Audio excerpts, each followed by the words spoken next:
Mr. Nkabinde, did you hear what I read out in the Minister Mchunu's letter of complaint? That's correct, Chair. Yeah. He called the then Minister of Police. He had a private investigator appointed to assist in the matter. 2 police officers and the private investigator agreed to work. And then he concludes and he says, the private investigator informed me that seemingly I was viewed by the unit in Pietermaritzburg as a suspect in the murder. Yeah, that's correct. That's what Minister Mchunu was feeling, that instead of we are giving all the information and all the necessary clues, but there is no progress in pursuing those perpetrators. Instead, I'm now viewed as a suspect. That in that context, Chair. So after your visit to him with Mr. McBride and your own investigations and your report to the Hawks, ultimately suspects were arrested and prosecuted and sentenced. That's correct, Chair. Then subsequent to that matter,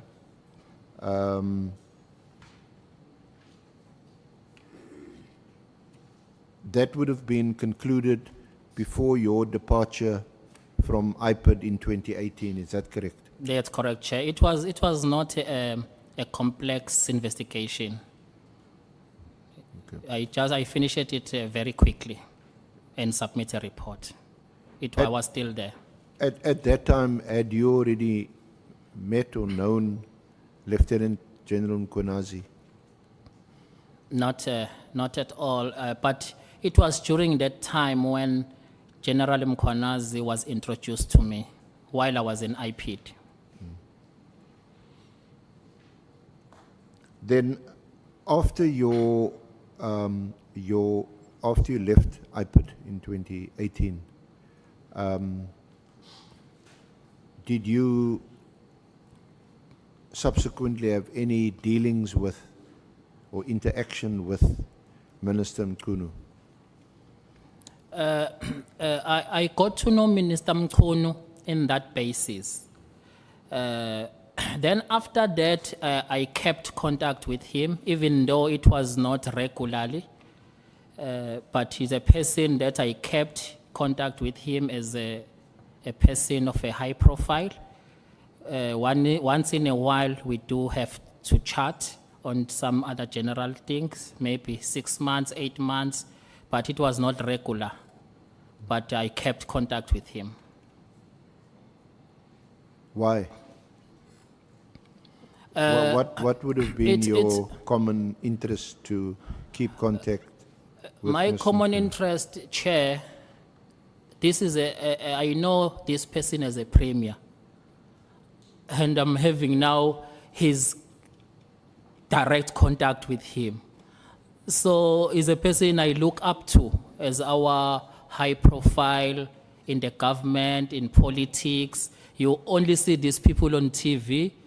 Then once you have that, then I kept contact that now I know a premier. Nobody. For the status, I know the premier. Like for instance, here in this room, if I can get a number, I'll keep it. I'll keep it. These are high people I will look up to. You see them on TV. Now I've got a direct contact with that person. But he was now a former premier in 2017 when you started your investigation as a IPID investigator. He was a former premier. And by the time you reported to the Hawks that the case should no longer, or recommended that the case should no longer be pursued, he was still the former premier.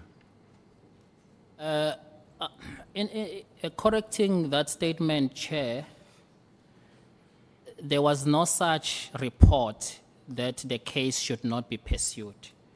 So I think we need to correct that. My recommendation was basically, if you feel that the case needs to be reopened, these are correct procedures that you need to follow because the complainant feel harassment. Yeah, so that is it. So, Chair, if you can repeat your question. There are even numbers I have for members of this committee. I keep it for future reference. No, Chair, I wanted to check. Okay. I wanted to check when Mr. Nkabinde is saying that frequently he would call Minister Mchunu. Yes. Okay. I'm just checking if they did talk with the case he was investigating up until the time he got to be appointed to be the Chief of Staff. Chairperson, firstly, I will need to correct frequently. What I said, I kept contact with Minister Mchunu, even though it was not frequent. So you say Yes. it was infrequent? It was infrequent. Yes. Yeah. And about the case, when I made that report, Chair, I did send a formal feedback letter to the complainant about the feedback of my investigation and my findings. And about the case, Honorable Chair, that was the last time we spoke about it. After that, we even never touched on it. Thank you, Chair. How long did it take you to, or when did you start the investigation of the complaint? How long did it take you to conclude your report and submit it to the authorities? Immediately after our visit with Mr. McBride, immediately I started with my investigation. That was in 2017. It was in 2017, and it took hardly a month to finalize it. Then I submitted the report. It was only about perusing document and interviewing relevant people. Then I submit my findings and recommendations. It was hardly a month, sir. You also want to remind us that this is a case which the DPP has declined to prosecute 5 years previously. That's correct, Chair. Thank you. SC, you may proceed.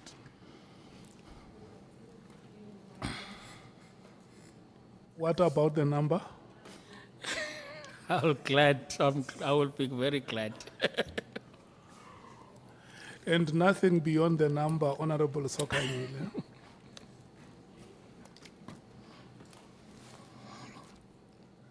Thank you, Honourable Chair. Mr. Nkabinde, you say at paragraph 26 of your statement that Minister Mkhwanazi and I continued to have a relationship after the investigation, which over the year developed as we kept in contact. That is correct, Chair.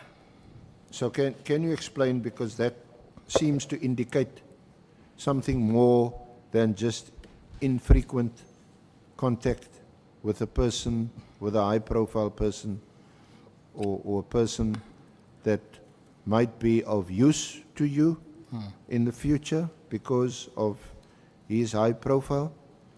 But this describes a relationship. So what was that relationship? What is the nature of the relationship? Or the Chair, basis? sorry, Chair, to interject. What I basically mean here is that even after a professional and official investigation, we never stopped talking to each other, even if it was not about the case anymore. That's what I was trying to mean here, that after the case is finalized, it did not end there for me to be in contact with him, even though it was not so frequent. But in general speaking, not necessarily there was a specific matter after that. It's general speaking. Well, I think it is quite your job as a professional IPID investigator. You've interviewed him as a complainant. You've done your job. You now leave IPID. Fortunately for him, the case has now been resolved. But prior to you being introduced to him by McBride in 2017, you don't know him at all. That's correct. Once you complete your job, you seem to say that you just randomly contact him from time to time. What are you talking about? Politics? Football? No, it's something. It's general things like for instance, if I can make example. At one stage, I was in the north side of KZN. Then when I pass Empangeni, I remember that there's a person I know here, if he's at home. Then he welcomed me. I came past by just to greet him and talk general things. There was absolutely nothing. In fact, there was even nothing. He was even out of government. There was nothing we could relate, except that I was the one who thought it fit to keep this contact of a person which I see him as a high regard. Chair, in the context of this, it was not that the next day I had a planned appointment with Minister Mchunu. When General Mkhwanazi wanted me to accompany him to Empangeni area, then I just started that, oh, there's a person there that I was planning at one stage. It's been a while. Go and see him. So if you want me to go there with you, let's rather pass by and I want to greet the minister, of which General had no problem. And if also the minister had no problem.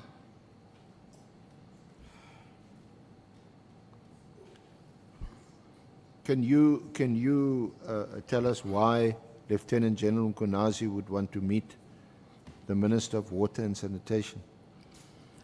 General Mkhwanazi has never wanted to meet the minister. We were going to Empangeni area as friends, two of us, to do our things. Then while we were in Empangeni, I said, let's go past. I checked, the minister is around. Let's go past and greet him. That's how General Mkhwanazi has never even said he wants to meet the minister. It was just that we are now at Empangeni. Then it clicked my mind that the minister's house is at Empangeni. And it's been a while, I never even meet him. Then I said, no, let's go past there. And fortunately, the minister had no problem as well. Then we passed. And you say at paragraph 33, in the middle of that paragraph, I went with Lieutenant General Mkhwanazi to Empangeni to attend to his errands, That's correct, Chair. as he had asked me, and we also stopped by at Minister Mchunu's house when you introduced him to Minister Mchunu. That's correct, Chair. What were those errands that you referred to? Chair, I wrote it deliberately like this because it was personal stuff of General Mkhwanazi, where I was accompanied. General Mkhwanazi was a very close friend of mine. I think it's safe to say it was a boys' trip. Safe to say like that. Otherwise, me and him will get into trouble. because I believe his wife and my wife are watching here. So I don't want to delve much. So you can't tell us much more, is it personal? Yeah, no, it was very personal. Things that we do with him are sometimes very personal. So wasn't Minister Mchunu curious that the two of you, you're on a boys' trip, what are you doing coming to visit him? He did not even ask, what are you doing here? He did not even know where we were in Empangeni for what.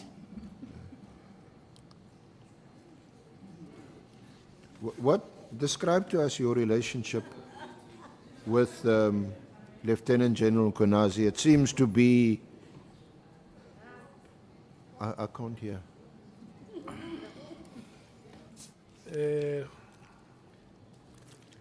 Honorable members, a boys' trip is a boys' trip.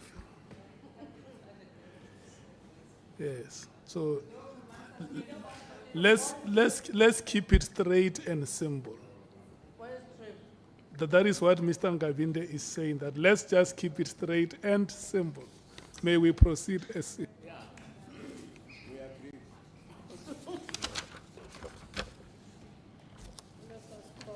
So, Mr. Nkabinde, I was asking you, your relationship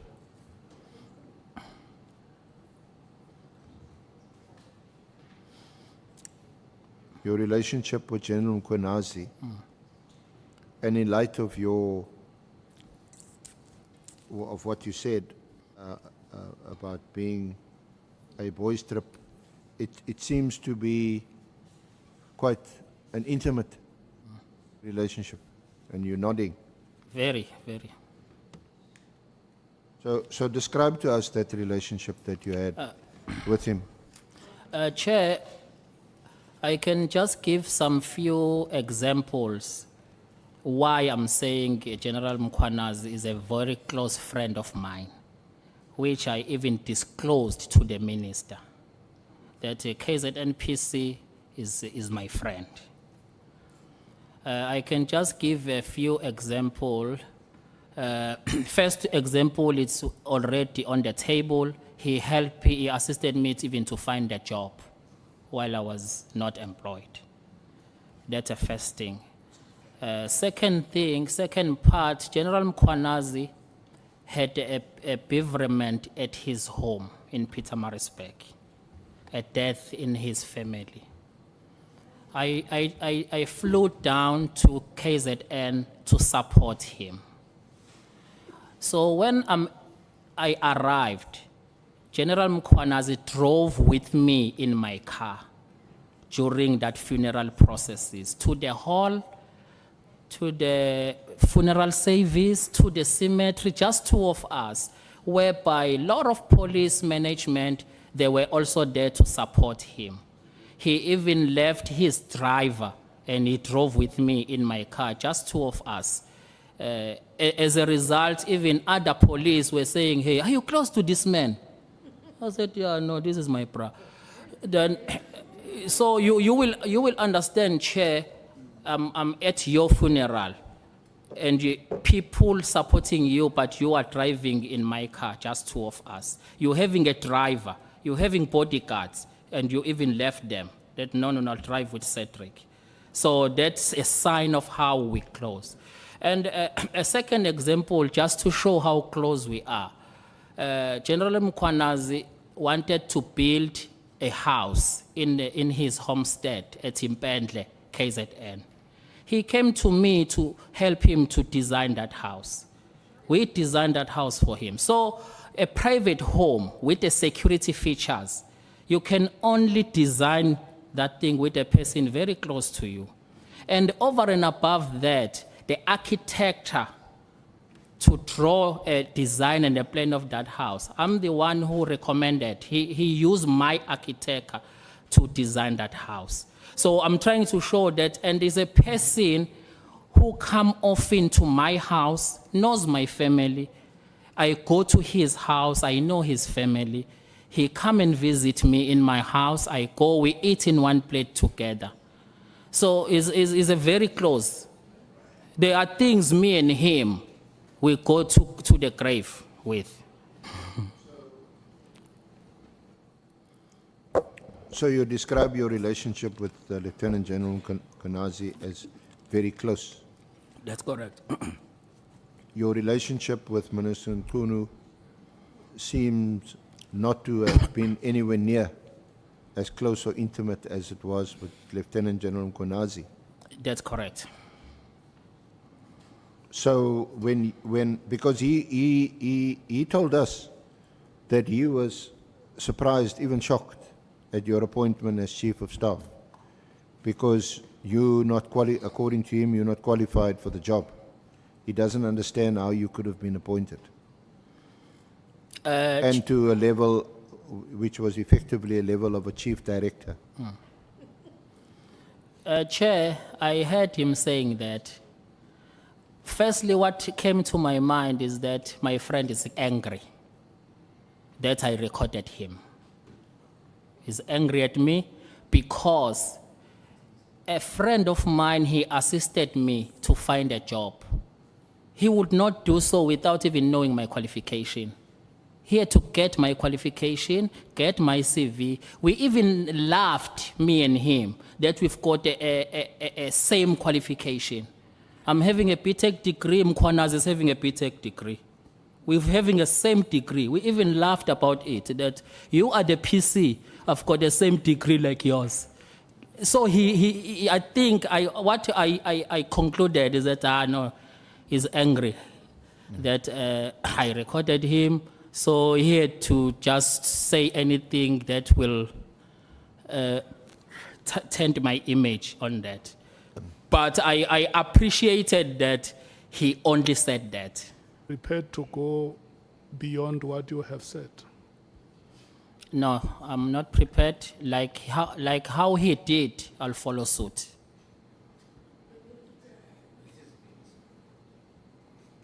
Yeah. No, Honorable Ngola, if you listen to his earlier statement, he says the audience is too wide. And so he wants to keep it at that. Chair, if I can just make example, I don't want to delve much into personal things, but where even General Mkhwanazi found me a job, his daughter is working there. So there are so much personal things between me and him. So I don't want to get into more personal stuff, me and him, because he also did not. So I don't want to come here like, he is still my friend. After all this thing, we're going to still sit down and say, yeah, when. Hey, when be careful, you know, I can record the conversation. If you fight with my minister, leave me alone. SC, let's proceed. Honorable Chair.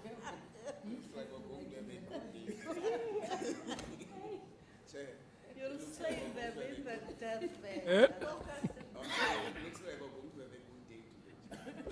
No, we're cruising nicely. SC, may we proceed?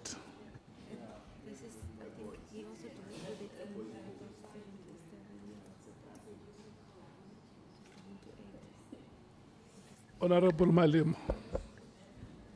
Chair, I'm not sure because I remember I'm struggling with this thing.